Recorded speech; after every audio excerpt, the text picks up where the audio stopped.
جەگەرخوین کو ساڵا 1930 دایک بوو دە هەموو بەرهەمێن خۆدا بتایبەتی دە هەلبەست و دیوانێن خۆدا وەک پزیشکێکی شارەزا ئێش و دەردێن گەلێ خۆ دیار دکردن و ڕێیا چارەسەریێژی ڕۆنیدار دکرد.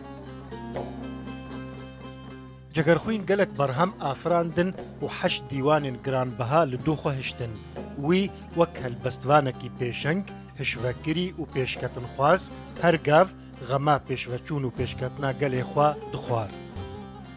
سەیدا دگەلک هەلبەستێن خۆدا دەردێن گران کوڕێ لە پێشکەتن و سەرفرازیە گەلێ کورد دگرن دەست نیشان دکرد وەک نەزانی، بێتفاقی، نەخۆندەواری و بتایبەتیژی دەردێ عەشیرگری و ئێلپەرستیە.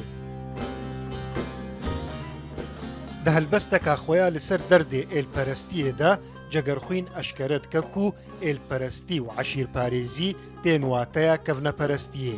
سەیدا دە هەلبەستا خۆدا دۆزێ لە مڵەتێ خۆ دکەک و زوو بەرێ خۆ بدن نوژەنی و خوێندنێ و گوه نەدن کەسێن پاشڤەر و نەزان و عەشیرەتگر.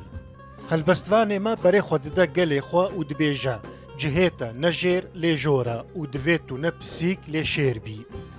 شێربوون ژی بگۆتناوی نەگرێدایی ئێل و عەشیرەیە قاسیک و گرێدایی کەد و خوێدانە دەست و ئەنیا مرۆڤان بخۆیە. سەیداد هەلبەستا خۆدا وەها دبێژە کورد و بەسا شیار بە چ ملی و چکیکی پارچە پارچە وەزانە وەک شەمکی عەلیکی.